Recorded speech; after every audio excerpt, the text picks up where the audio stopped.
right, our chapter this week is Daniel 10, and it'll be titled Behind the Scenes Spiritual Warfare. In this chapter, we're going to see how Daniel's prayer, how his prayer life, his discipline in prayer, we're going to see him commit an act of self-denial, and how his discipline was connected to spiritual warfare. And what we're going to see here is Daniel's behavior is an example of how significant our prayers and our actions are today as we battle spiritual wickedness in high places as well. And how befitting this study is going to be today, because you look out at the world and you see everything that's going on. We talked about the Democrats, or the Democrat Party, and how they are totally against God. It's like, why are they like that? Is it just because, they just fell to be like that? What's causing them to promote all these things? Well, it's really not. You look at most Democrats today, they're not like they're people that get up every morning and say, I want to be an evil person. I want to do bad things. A lot of people that vote for these Democrats are just simply deceived. They're deceived. But what are they deceived by? Who's controlling their mind? Right, Satan, demonic forces. Okay, and that's what we're going to talk about here today. A lot of people just think in the realm of the flesh. They look at a Democrat and say, I hate that bastard, he's an evil, whatever. But sometimes we do have to step back. Yeah, that person has allowed themselves to be deceived. They allowed themselves to be taken captive by demonic forces. But our real enemy is the force behind that person, okay? The force that is the demonic forces that are brainwashing and controlling the minds of our neighbors, our friends, and family, and so forth, okay? So Ephesians chapter 6, we're going to start this out by reading this verse in the New Testament by the Apostle Paul. He says, For we wrestle not against flesh and blood, but against principalities, against powers, against the rulers of the darkness of this world, against spiritual wickedness in high places. So that the Apostle Paul basically said what I was just summarizing. We're not fighting against those individual people. We're fighting against the powers behind them. We're fighting against these wicked rulers that oftentimes we don't even see. Some are flesh people. I have no doubt, that actually have communion with demons, like demons or fallen angels actually talk to them. And some are just invisible powers that you don't see. There could be a demon right out across the street now looking at us right now. I'm not trying to scare anybody. But you wouldn't know he's there. But you know what? If all of a sudden you start getting angry and all of a sudden you feel this hot flash, and you're calling somebody a name for no reason, there's a good chance there's a demon there instigating that, saying, hey, don't let him talk to you like that. Get him. And then all of a sudden you go, whatever. So there's that kind of demonic influence. There's also people that have opened so many doors to Satan that Satan's demons can actually just live inside that person and control that person.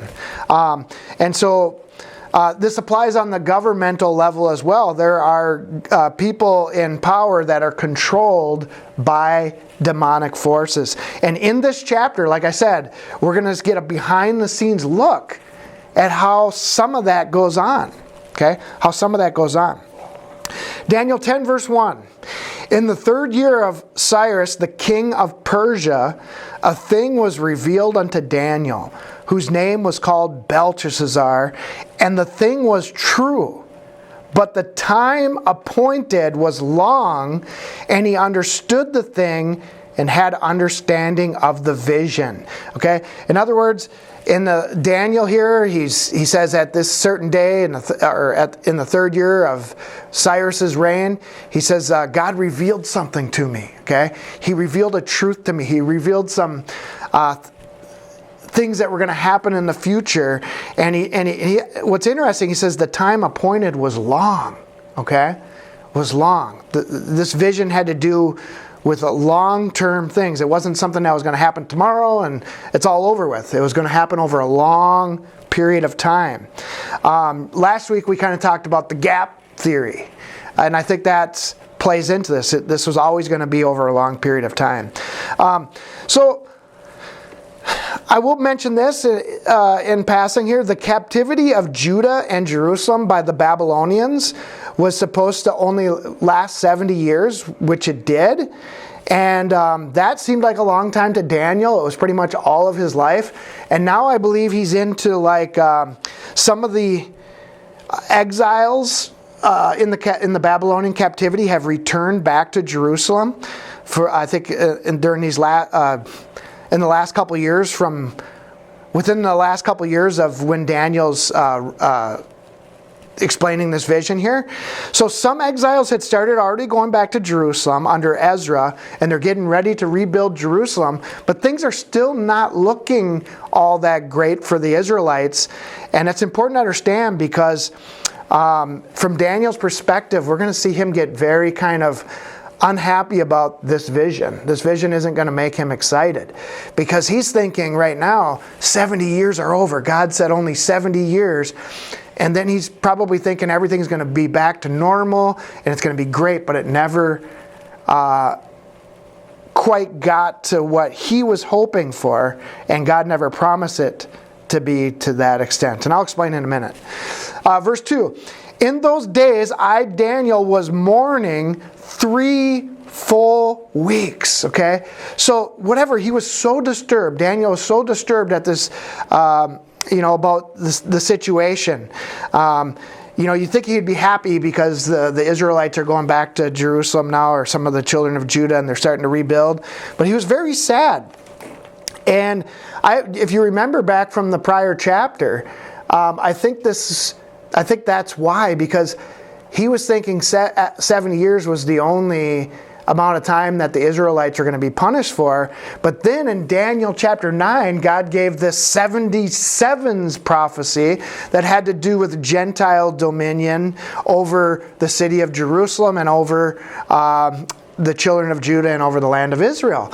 And he's looking at 70 years as being over, but now God gives this other 490-year prophecy, or the 77s, which we believe is even extended past that, but that's another topic. But anyways, it isn't quite what Daniel was expecting. So that it was enough to make him sad for 3 weeks, okay? Now think about this.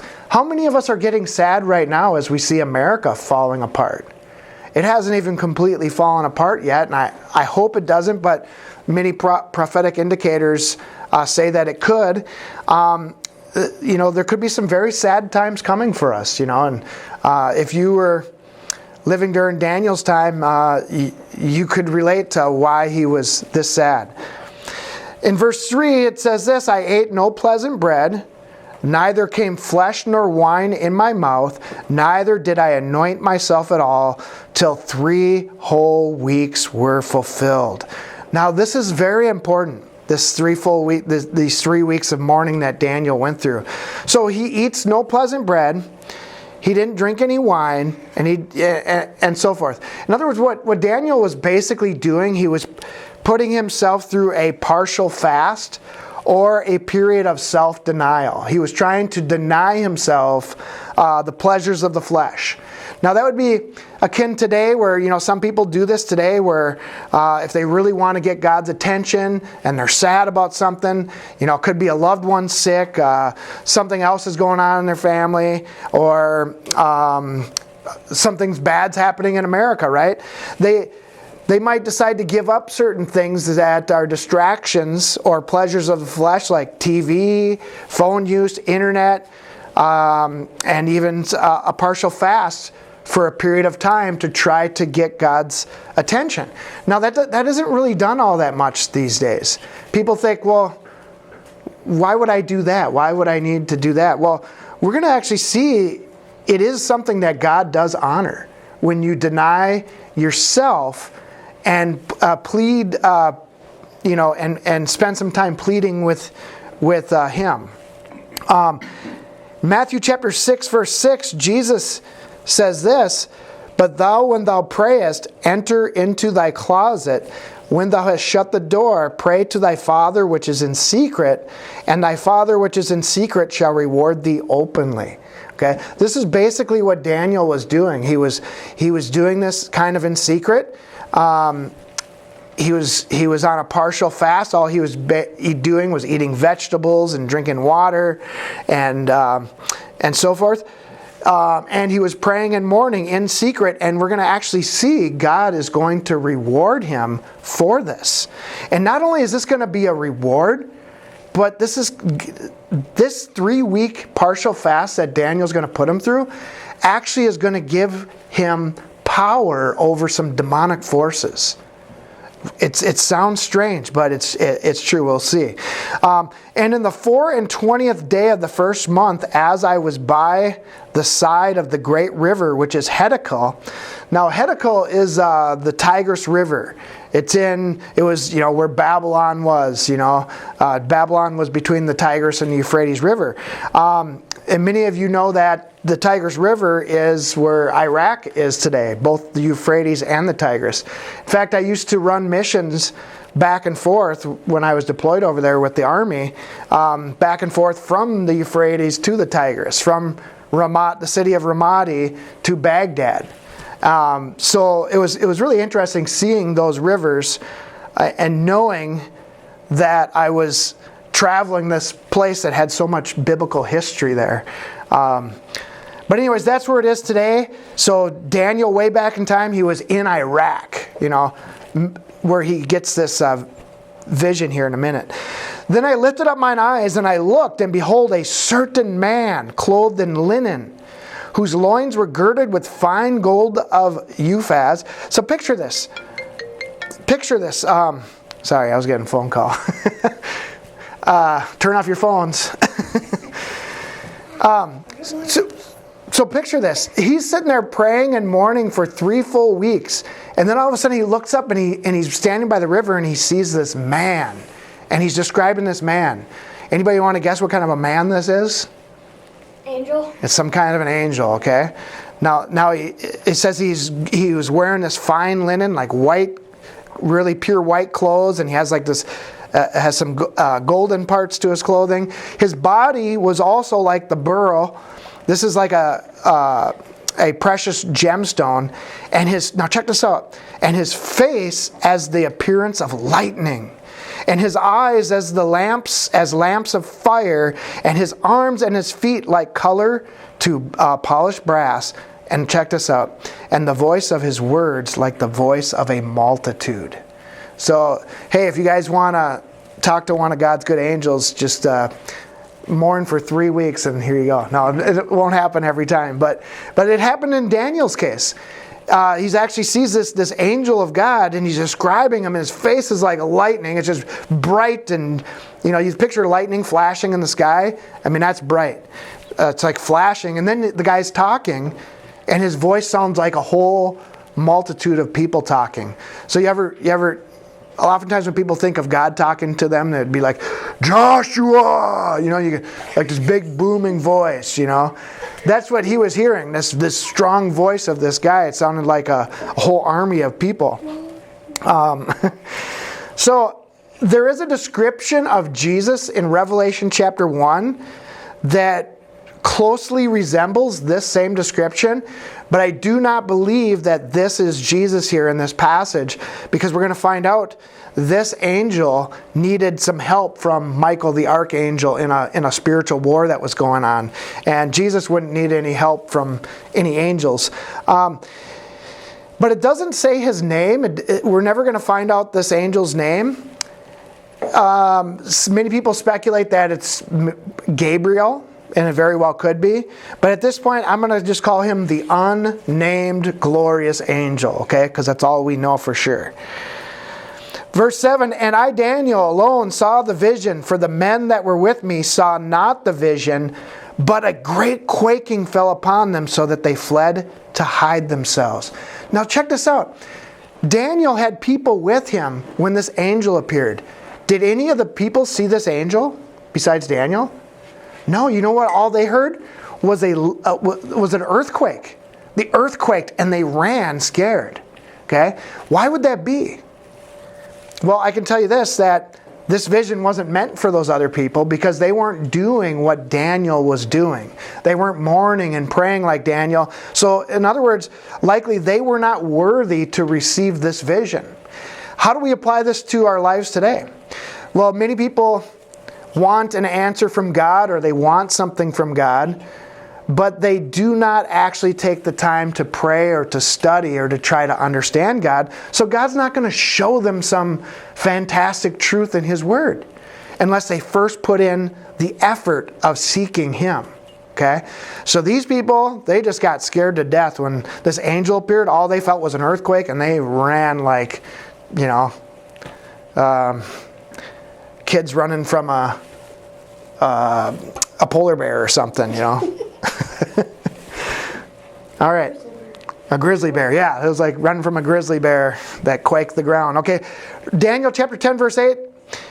Therefore I was left alone. Okay, after his buddies ran away, I saw this great vision, and there remained no strength in me, for in my comeliness was turned in me into corruption, and I retained no strength. In other words, Daniel was at the sight of this angel, he got very scared. His flesh body just started trembling. He got weak.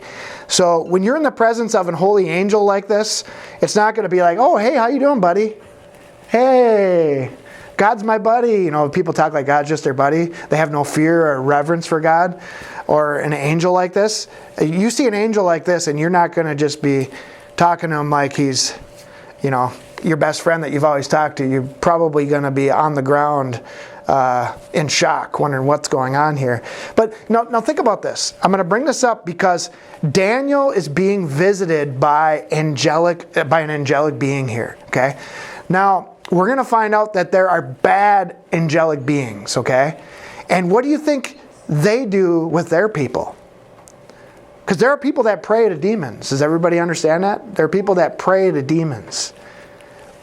If God sends angels to people praying to Him, what do you think Satan does? He can send angels or demonic beings to people that are worshiping him. And this happens. Many people, many bad guys have claimed to have had visions from various beings, which were fallen angels or demons. So they have contact as well. Okay, there's a chain of command. There are good forces behind in the invisible world and bad forces, and sometimes those invisible forces come into the physical world so we can see them, good and bad.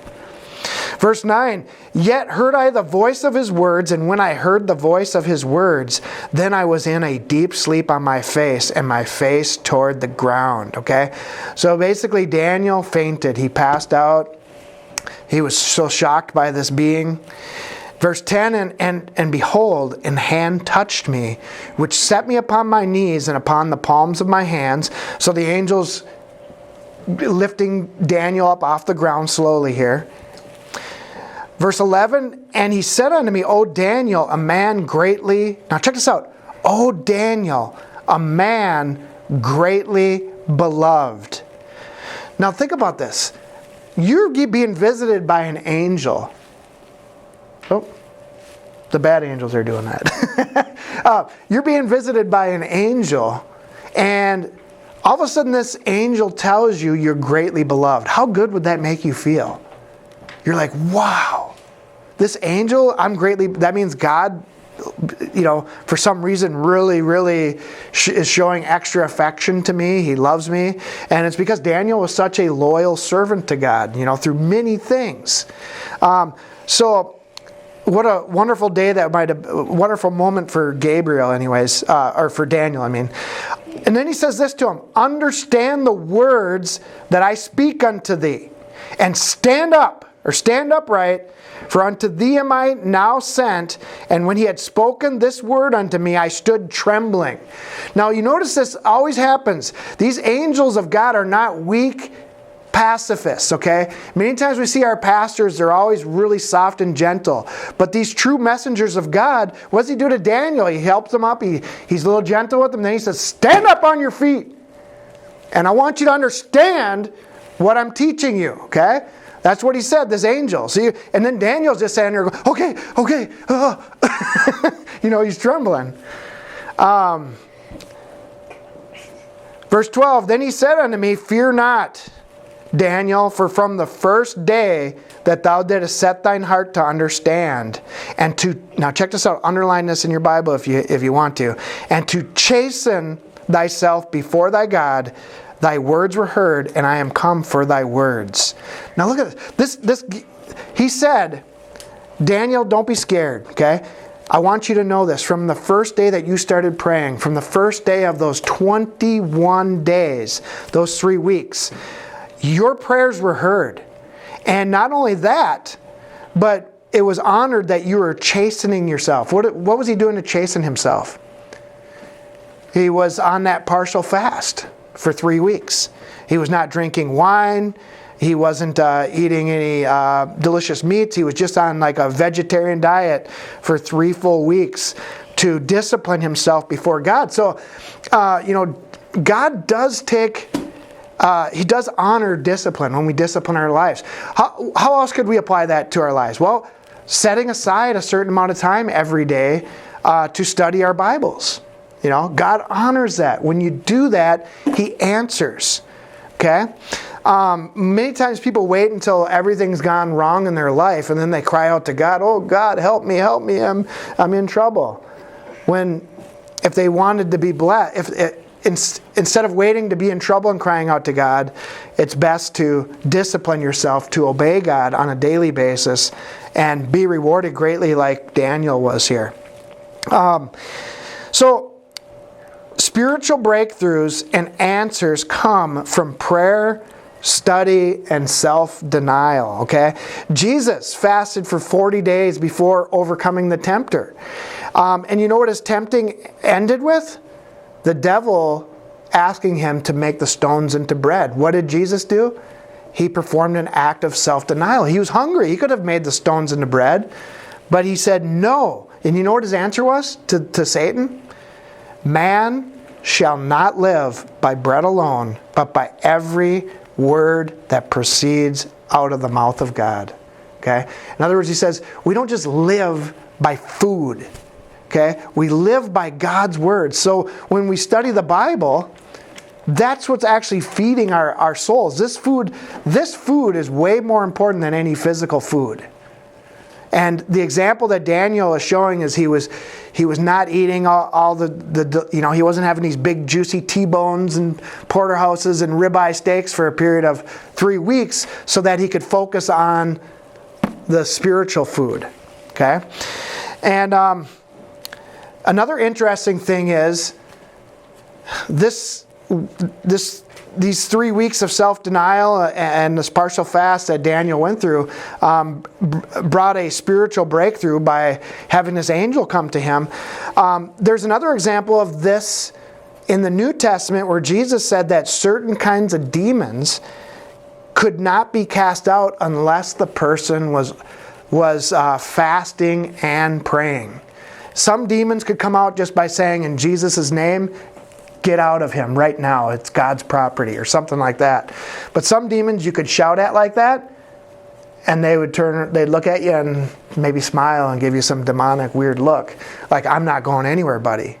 But if for some reason there are rules to this war that we are in, and there's certain things that we can do to either have power over the demonic forces, and there are certain things we can do to let them have control over us. Anybody have an example of what could allow a demon to get into your life? Drugs. Drugs, yes. Drinking problems. Yep, severe abusing alcohol. Watching something on TV or certain video games can give demons the right to control you or the right to be in your life. So a lot of people don't realize that, but people's lives don't just fall apart for nothing. They open doors or they can close them, okay? And so forth. So it's very important.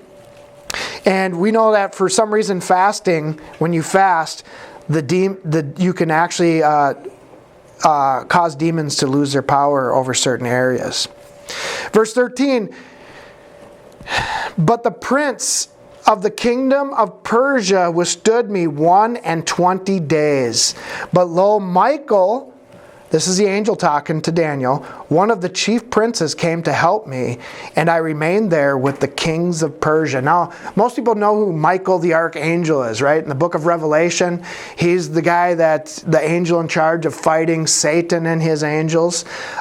So this unnamed angel says, hey, I was fighting with this being. It wasn't the fleshly king of Persia. There was some other angelic being called the Prince of Persia. Okay? Now, what does that tell us? It tells us that even let's say Russia or China or all these other nations, do you think their president is the ultimate leader of that country? Does anybody think that? There are other, if it's a godless country, let's say there's a country, like China, right? They worship the dragon, right? The dragon. Who do you think the Chinese, what power do you think the Chinese government lies under? Some bad angel, right? There's a bad angel. It's not the president actually that's in total control. There's another force behind the president. Okay, and that's who they serve. That's who they sacrifice to. That's who they give devotions to.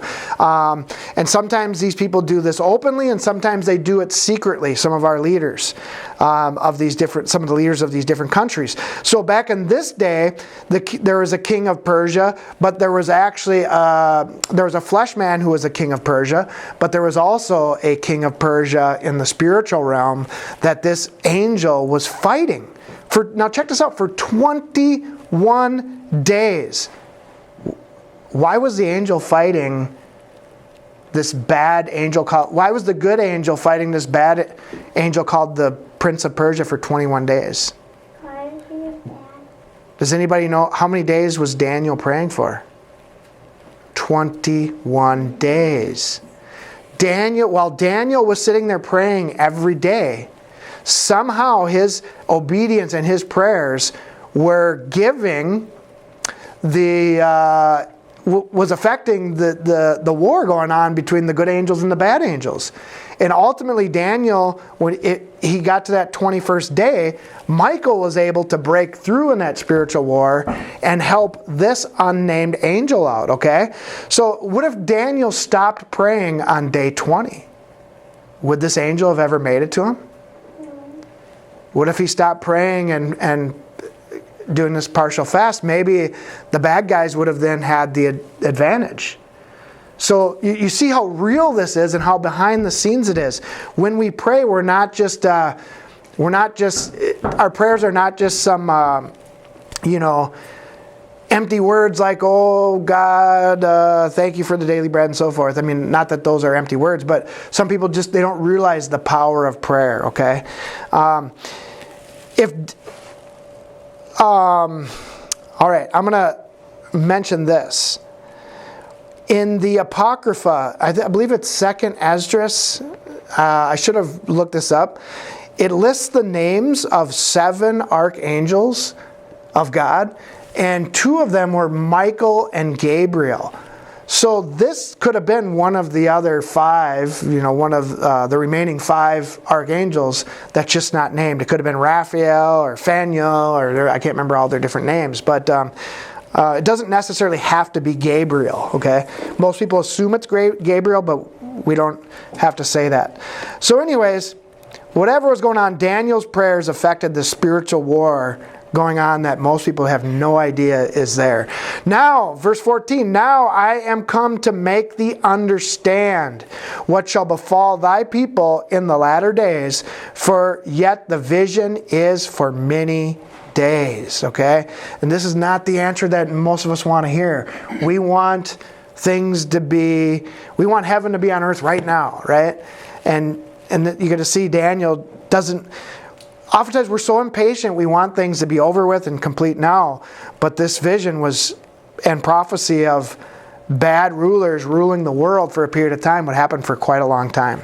Verse 15, and when he had spoken such words unto me, I set my face toward the ground, and I became dumb. Okay? In other words, Daniel, when he heard it was going to be for a long time, he's like, oh man, he just couldn't take this. He wanted things to be set right. Verse 16, and behold, one like the similitude of the sons of men touched my lips.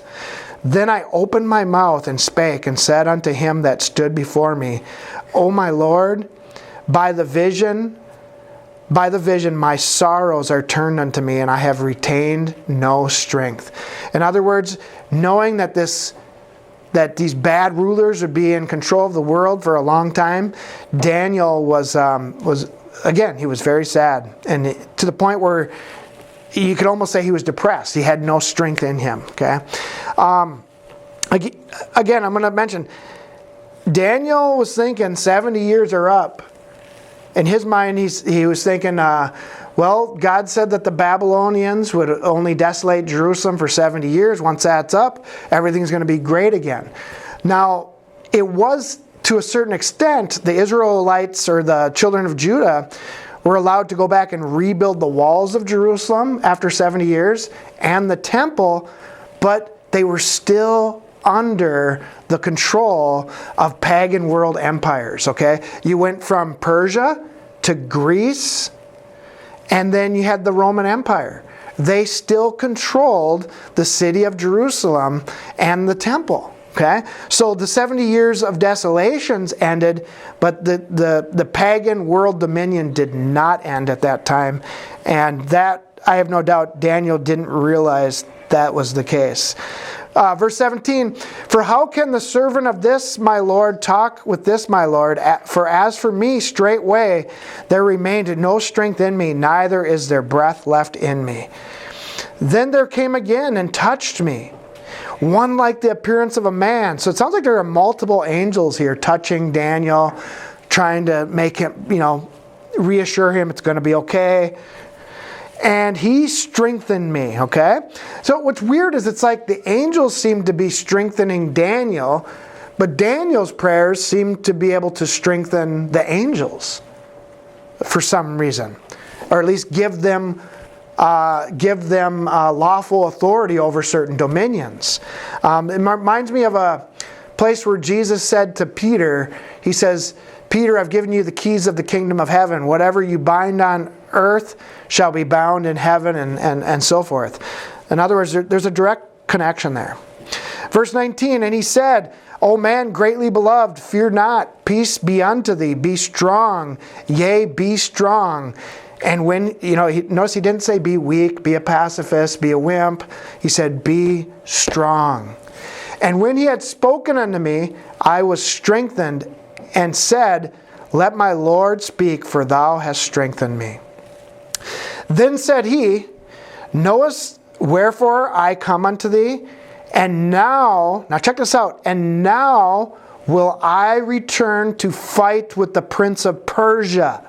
And when I am gone forth, lo, the prince of Grecia shall come.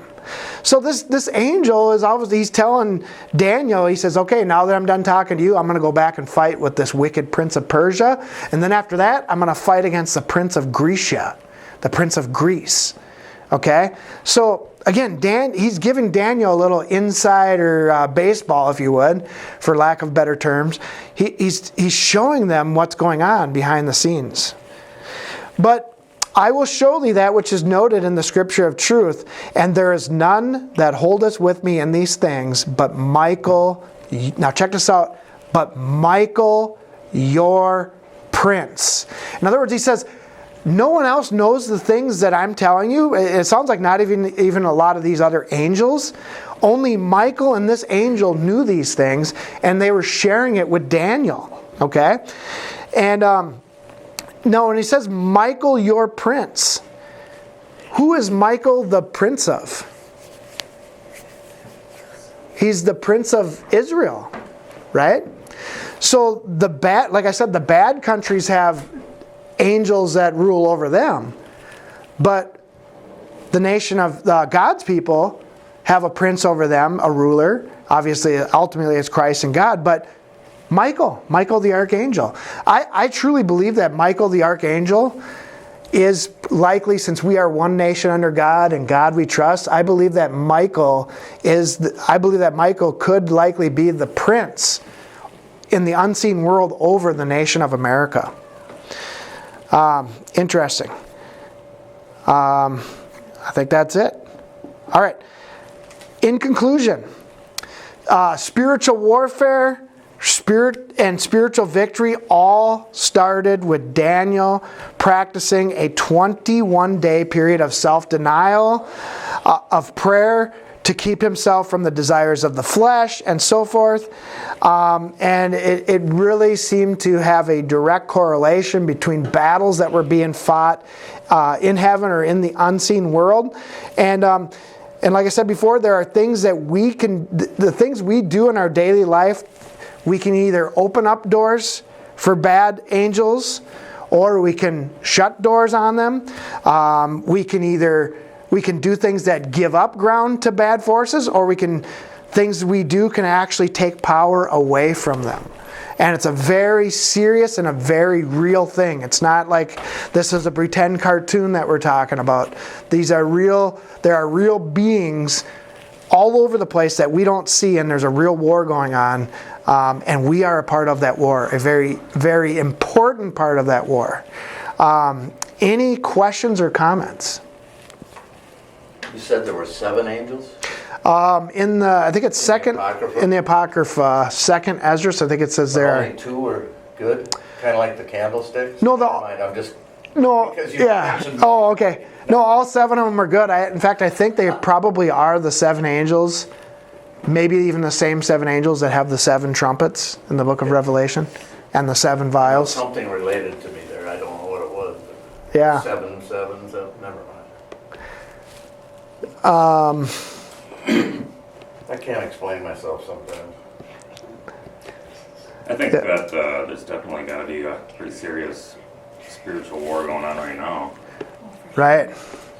Like probably no other. I mean, if this is anywhere near the end times, it's probably going to be a bigger battle, or is a bigger battle currently than there ever has been. And I just wonder because it seems like in the Old Testament, the New Testament, in the biblical days, that there were a lot more angels and showing up and things happening and miracles happening right before people, and it seems like that has kind of gone away. I don't know when that happened, but you just don't see a lot of angels. You don't even hear stories unless maybe they're weird stories or something. But I just wonder if that the battles kind of must get more intense, and maybe there isn't as much battling going on at times. Like there was fighting for God's people to be free, and now it's fighting for the souls of man. And I just think I wonder if there might be coming a time where there's kind of like back in the biblical days where maybe people will start seeing angels and different kinds of miracles happening, and God kind of empowering people in a way that he hasn't since back then. Right. I don't know if there's any scriptures to back that up, but well, and I think especially, I know before the 2016 election, a lot of people did at least a 1-day, 24-hour fast in prayer, and it looked like Hillary was going to win for sure, and all of a sudden, so I think they do make a difference. I'm not telling everybody they need to go on a 21-day partial fast, but for some people that might be their calling. Like Daniel, he was a different guy. He was very close to God, very devout. So I think we do need some Daniels to do something similar to that, a 21-day time of self-denial, especially leading up to the November elections. yeah. Because it makes a difference. It really does. Joel chapter 2 talks about when the enemy armies invade like locusts, the locust army. It says call a day of fasting, a day of prayer. So I don't exactly know how it works, but I know Satan has to abide by certain rules and laws in this war, because when he tried to tempt Jesus a few times and then failed, he had to leave. So I don't want to say it's a game, but it is sort of like a game. There are rules. There are things that, even in war, you think of war, well, it's a war, there's no rules, everything just happens. Well, that's not the case in the spiritual war. There are rules that the demons have to follow. I mean, I'm thinking about the time that Jesus cast the demons into the pigs. They were talking to him, please don't send us back to Hades or wherever it was, and so forth. It's just so interesting. There are so many details, so many things that are very real, yet are not seen. Well, and like you're talking about the war in heaven and having a close correlation with what's going on here. I mean, when we're down here, and like when Daniel was praying for those 21 days, we're praying for protection and, sealing up any holes and things like that. Well, who do you think is providing that protection? And, maybe that's part of what the war is up there, is you are asking, please, seal us up and protect us.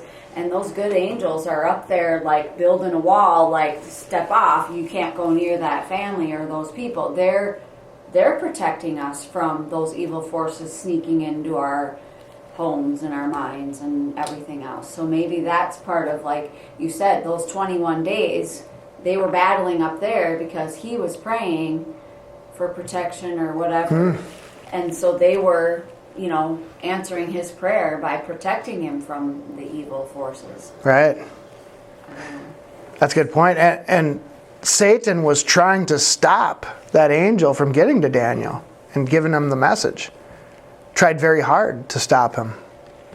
And that's maybe why he needed help from Michael. Like, he was like, okay, maybe Michael's going to, keep the bad guys away so that he could go down and talk to him. So we're praying here. There's all sorts of stuff going on up there. They're doing their best to keep the evil at bay and not touching us. Right. And if you let up and stop, and they might, I don't know.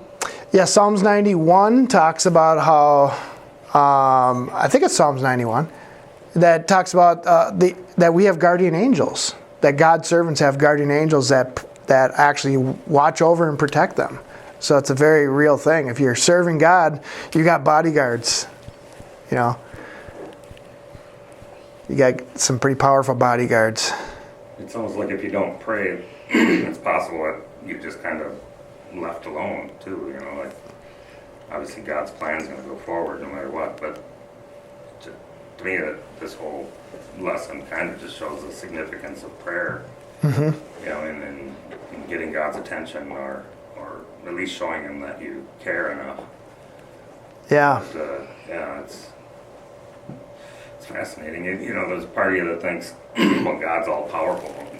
Why is there a battle? I mean, God could just snap his fingers and wipe them all out, which is ultimately what he's going to do. But there must be a reason for it, and I'm sure it has to do with our ability to, choose. What's the word for freedom of free will? Free will, yeah. Right. Yep. I'm sure that's what it has to do with, because otherwise, why would God even have a situation where his angel is almost losing a battle against this Persian demon?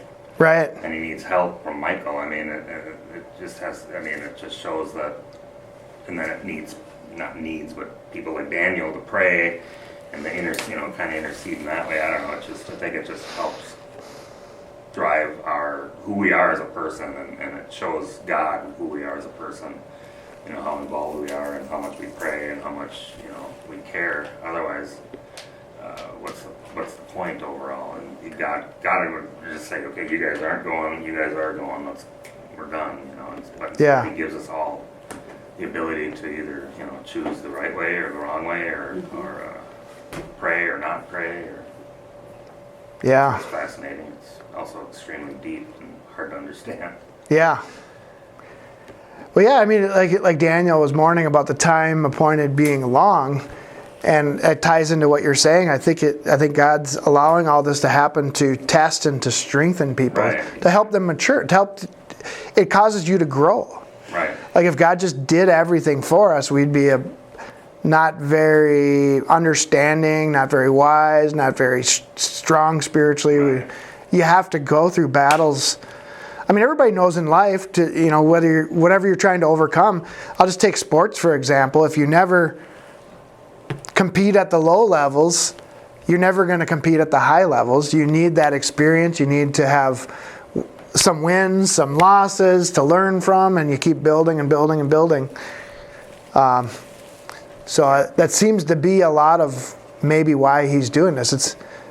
He's conditioning us to be strong servants of his. Yeah. And to be worthy of, his presence or his rewards or his blessing.